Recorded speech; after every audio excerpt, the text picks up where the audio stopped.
Mountain News this morning, a man accused of shooting and killing a state trooper had his pretrial conference continued. And the Food and Drug Administration announced action to set benefit millions of women going through menopause. Dedicated to Eastern and Southern Kentucky, this is WYMT Mountain News This Morning. Good morning, Mountain family. I'm Neely Green here with you on this Thursday, November 13th. The time is now 6 o'clock, and let's take a check with Megan Dusmel for a look at your forecast this morning. Megan, there's not much to say. It's just cold. Yeah, it is just one of those colder days, unfortunately. Thankfully, though, we are going to be on the more average side of those temperatures as we're going throughout the next several hours. Here's a look as we're taking our current temperatures in eastern Kentucky. You'll notice a lot of 30s and 40s. Normally this time of year, we are sitting in the upper 30s in the morning, so not too bad off course. But when we head in the afternoon, that's when we'll really start to see those temperatures flourishing, upper 50s and low 60s are what you can expect. And with sunny skies later this afternoon, it's going to feel absolutely wonderful. So maybe just bring out that sweater for the later hours of the day. Again, it's going to be cold this morning, so maybe a coat to start off your Thursday, but we're looking just at a little bit of clouds to begin your day. Neely. Thank you, Megan. One road in West Virginia was closed in both directions after a deadly crash, but has since reopened. The crash happened early yesterday on State Route 65. It involved a motorcycle in the Lenore area, according to the West Virginia Division of Highways. No other details have been provided so far. In West Virginia, a man accused of shooting and killing a state trooper had his pretrial conference continued. Timothy Kennedy was indicted on charges of murder and robbery, among others, in the case last year. The ambush-style attack happened in June 2023. Sergeant Corey Maynard was responding to a shots-fired situation in Mingo County at the time he was attacked. A pretrial conference for Kennedy was scheduled for November 25th. Cleanup operations following a UPS plane crash in South Louisville have expanded over 5 miles south of the airport, with oil and debris infiltrating multiple waterways. Crews have skimmed large pieces of sludge off the top of the water with machines, but oil is harder to catch. So crews have set up what's called booms all along the creeks. Those booms act like walls and absorb the floating oil. Crews say they are monitoring the waterways consistently. I mean, if there's something that's in the waters, it needs to be cleaned up for the community, especially the young children in the neighborhood, for sure. We ask folks to avoid touching, swimming, fishing, or kayaking, or interacting in those waterways in any fashion, and keep your pets away from the water as well. Crews are also deploying what looks like pieces of paper, but they're actually more like sponges, called sorbents. They soak up all the oil and are then removed by crews. A funeral home that had been in one West Virginia community for more than 100 years is no longer standing. A fire on Monday destroyed Armstrong Funeral Home in the Whitesville area.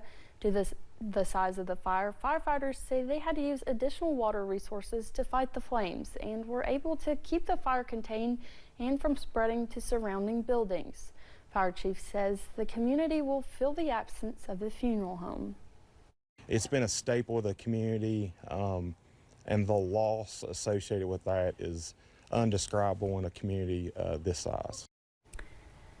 There was no one inside at the time of the fire, and there were no bodies waiting services. The cause of the fire is still under investigation. After 43 days, the federal government is finally open for business. Last night, President Donald Trump signed a bill to end the shutdown just a couple of hours after it was passed by the House. And while relief is on the way for hundreds of thousands of government workers who were either worked or were furloughed without pay, it could take some time for air travel to get back to normal.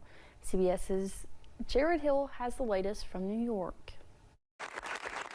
With the stroke of the president's pen, the longest government shutdown in U.S. history has ended. It's an honor now to sign this incredible bill and get our country working again. President Trump pointed blame at congressional Democrats, though CBS News polling shows Americans put the onus on both parties. Democrats in Congress shut down the government of the United States in an attempt to extort American taxpayers for hundreds of billions of dollars. Hours earlier, the House passed the bill to fund the government through January 30th, give federal workers back pay, and reverse shutdown-related layoffs. The measure also included 3 year-long spending bills to fund multiple programs, including SNAP. 6 Democrats crossed party lines to vote yes.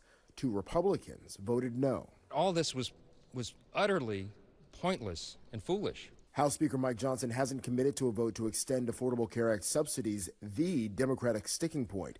House Democrats say they'll keep fighting. We believe as Democrats that health care has to be a right, and a right that's affordable and available to every single American in the United States. With the shutdown ended, federal workers could start getting back pay within days, but it could still take some time for full food aid to be restored for 42 million Americans receiving SNAP benefits. Meanwhile, at the nation's airports, flight disruptions are expected to extend into the weekend. Jared Hill, CBS News. The White House's Council of Economic Advisors estimates that the shutdown cost the U.S. economy around $15 billion a week. A familiar name in eastern Kentucky is entering the race for Congress. Democrat Ned Pillersdorf filed his campaign paperwork yesterday to run in Kentucky's 5th District. Pillersdorf says he plans to focus on rural health care, broadband education, and clean drinking water. He also criticized longtime Congressman Hal Rogers over his record on health care and federal programs. Rogers has already filed for re-election. The primary is set for May.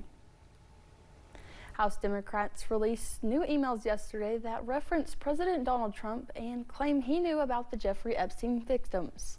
In one of the emails, Epstein wrote to his associate, Ghislaine Maxwell, that Trump, quote, spent hours at my house with one of the victims of sex trafficking. In another 2019 email, Epstein wrote that Trump, quote, knew about the girls he asked to stop. Democrats claim the release strikes as a blow against the White House's Epstein cover-up. President Trump responded to the emails released on Truth Social, calling it a blow for Democrats to, quote, deflect on how they badly done on the shutdown. President Trump is asking for a full pardon for Israel Prime Minister Benjamin Netanyahu. He faces a number of corruption charges in 3 separate cases, including fraud, bribery, and breach of trust. In a letter sent to and released by the office of Israeli President Isaac Herzog, Trump called the charges political and unjustified. Netanyahu has pleaded not guilty and has not submitted an official request for pardon in his ongoing trial. In a pivotal move, the Food and Drug Administration announced action set to benefit millions of women going through menopause. The FDA says they're taking steps to get rid of black box warnings on many hormone therapy treatments in an effort to improve the health of women. Mariah Conjito stopped by a medical clinic in Georgetown to learn more. We've been screaming for a while about this and that we want this, we need this, we know the benefit of all of it. Wendy Enneking's practice, Intention Health and Wellness, was built around hormone replacement therapy. Most people within a matter of days to weeks, they feel much better. And that's such a blessing and it's what brings me back to work every day. Hormone therapy used to treat menopause has been on the market for years. However, the warning labels on the drugs used for it steered many women away. Removing that black box warning allows us to confidently give our patients the confidence they need to proceed with therapies that not only will make them feel better, but will also help their overall health. Enneking says during perimenopause and menopause, women can experience hot flashes and night sweats, or even worse, mood changes and new aches and pains. Some women experience new anxiety. I've had women say they're scared to drive on the interstate. And it's simply because they've lost those hormones that are helping their brain function. As women age, hormones like estrogen and progesterone decline.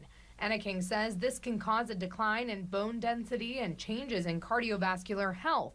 2 reasons why she says replacement is so important. We know these hormones are not causing women to have cancer. There were concerns, and that was part of the black box warning, that there could be concerns with women getting blood clots or having a stroke.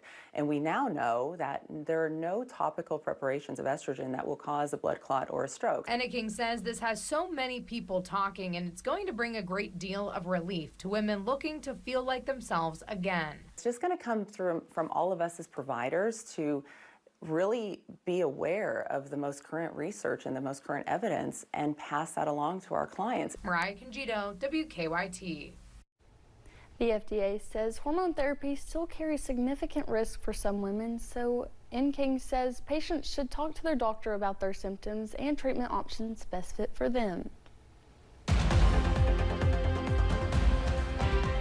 We're looking at a little bit of clouds to start off your day. However, that trend is going to be changing as we're heading into the afternoon. Mostly sunny skies will be taking over, which will make those temperatures feel a lot nicer. However, as you are beginning your day, get ready for some of those cooler temperatures. We're seeing a mixture of the 30s and 40s, so a coat may be necessary. And for some of the colder folks, you might need to hang on to those gloves still.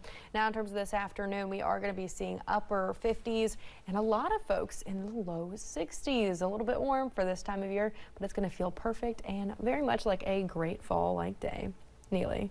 Sounds good, Megan. Thank you. And thank you for getting your day started with us here on Mountain News this morning. The Trump administration recently proposed a 50-year mortgage plan in hopes of helping Americans afford to buy a home.